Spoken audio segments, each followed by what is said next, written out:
Kalau untuk rokok itu kan dampaknya luas ya Kak, untuk petani juga. Kalau untuk alkohol sih setuju sih Kak, karena banyak orang yang menyebabkan jadi candu alkohol gitu sih Kak. Nah kalau itu setuju banget sih. Soalnya dari dampak rokok aja kan itu udah bahaya banget. Terutama ya kalau misalkan kita, apalagi di stasiun nih, itu udah cocok banget. Apalagi ada peraturan yang udah nggak boleh ngerokok di stasiun, itu cocok banget. Soalnya udah mengganggu banget ke kitanya. Kalau memang rokok itu dikatakan ilegal nanti ya pabrik rokok tutup. Justru pengangguran makin banyak. Kalau alkohol ya nggak apa-apa, setuju aja itu dikatakan barang yang nggak boleh beredar secara umum ya. Karena alkohol ketika orang mengkonsumsi alkohol kan akan merusak regenerasi bangsa ini. Saya setuju ya Bu ya, karena untuk kalau kita mengkonsumsi alkohol dan rokok itu dalam jangka panjang tentu akan mengganggu kesehatan dan juga tentu mengganggu dari segi ekonomi ya Bu ya. Kita coba tanya deh Pak, tadi kan Bapak baru jelaskan tuh tahun ini naik 234 ya Pak, itu baru dari cukainya. Kalau yang lainnya, karena tadi kan Pak Saleh sampaikan sebenarnya multipliernya banyak. Dari mana saja kemudian? Baik, sebetulnya untuk hasil tembakau ini itu ada pungutan. Yang pertama cukai. Nah, saya sampaikan dulu cukai itu. Kenapa cukai dipungut? Karena tadi salah satu fiscal policy untuk pengendalian. Nah, di pengendalian ini sebetulnya kita menetapkan tarif itu sudah mempertimbangkan 4 pilar. Nah, ini mungkin yang selama ini Bu Menteri sampaikan. Pimpinan kami sampaikan bahwa 4 pilar itu yang pertama adalah prevalensi.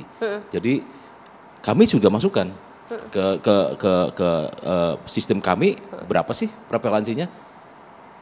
5 tahun ini kalau nggak salah 3% ya Bu ya, di RPJM ya Bu kan itu. Nah itu. Kemudian yang kedua tenaga kerja, kami pun memasukkan tenaga kerja itu. Jadi tidak hanya. Nah kemudian yang ketiga penerimaan.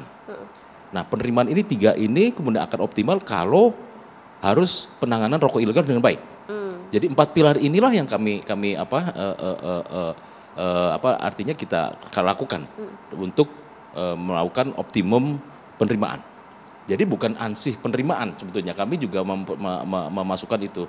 Jadi kalau kita menetapkan berapa persen itu sudah mempertimbangkan itu. Itu pertama. Jadi cukai, kemudian juga ada penerimaan lain, PPN hasil tembakau. PPN hasil tembakau itu kalau tidak salah sekarang 11%. Ya, naik kemarin dari 10 sampai 11%.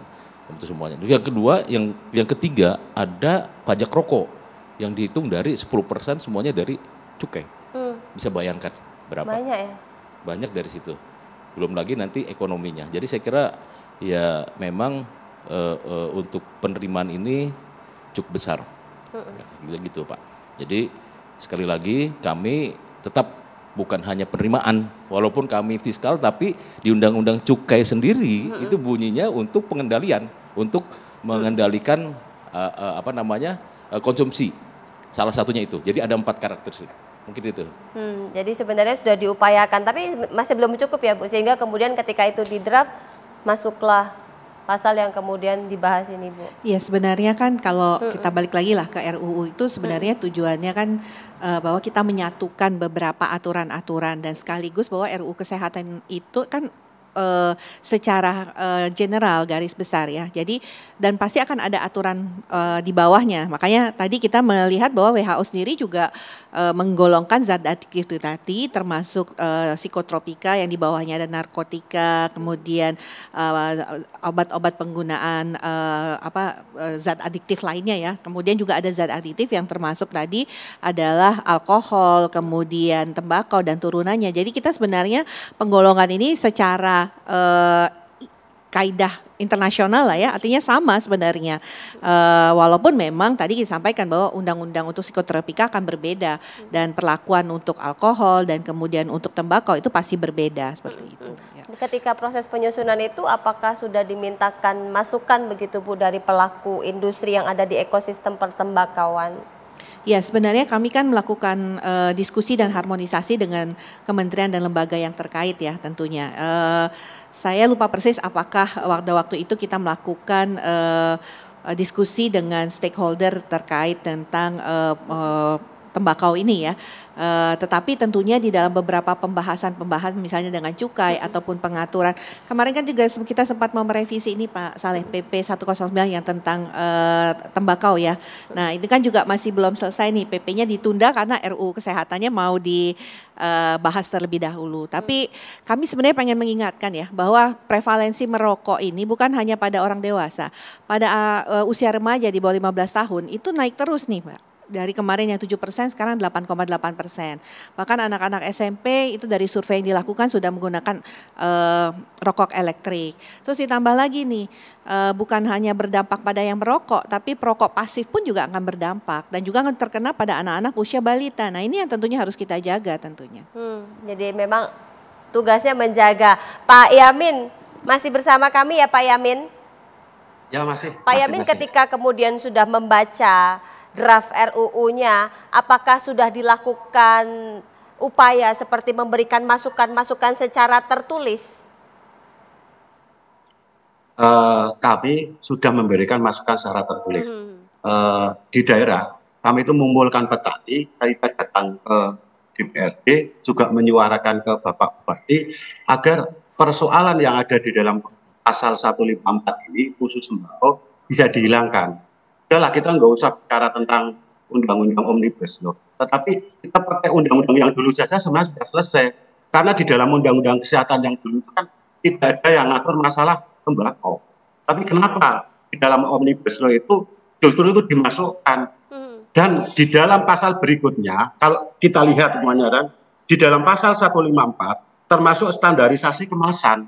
Nah, sementara standarisasi kemasan itu kan diatur di kementerian lain. Nah, ada kesan tumpang tindih di dalam pembuatan undang-undang tersebut. Tapi titik fokus kami tetap di pasal 154. Bukanlah tembakau, jangan dimasukkan ke situ. Tolong dengarkan suara kami. Ini dampaknya luar biasa. Terus, mohon maaf ini karena kami dari daerah, jangan-jangan ini dari Menteri Kesehatan, Kementerian Kesehatan. Jangan-jangan ini pasal titipan, ini saya khawatirnya seperti itu. Bahkan kalau sampai pasal ini tersetujui, mohon maaf, kami petani tembakau siap untuk menggerutuk ke kementerian, untuk menghapus itu. Kami kalau undang-undangnya it's okay, nggak ada masalah. Cuman pasal itu yang harus dihilangkan. Itu saja, terima kasih. Baik, ini sudah menjadi catatan berarti ya Bu ya, dan pembahasan di Kementerian Kesehatan untuk bisa menenangkan teman-teman Bu Nadia. Kembali lagi bahwa prosesnya saat ini kan pemerintah sudah menyerahkan DIM ini dengan wakil pemerintah ya dalam hal ini DPR. Ya nanti dalam pembahasan selanjutnya ya, karena kami kan nggak mungkin membahas ulang. Kalau akan membahas ulang nanti Pak Saleh bilang wah belum selesai nih di pemerintah, bahas lagi gitu ya kan. Padahal kita sudah kemarin menyerahkan dan mengatakan bahwa ini adalah final daftar isian masukan dari pemerintah. Itu sudah final Pak Saleh, jadi mau disahkan kapan? Jadi sebetulnya kan draft itu kan ceritanya begini, undang-undang ini dibuat daftar inventaris masalahnya dari pemerintah. Jadi pemerintah sudah memasukkan ini lagi ke DPR, nanti dibahas bersama. Enggak, ini kan sebetulnya sudah ada. Ini kan beliau ini baca yang draft dari yang sudah di DIM-nya pemerintah ini, draft yang tadi yang disampaikan Pak Sinyamin ini.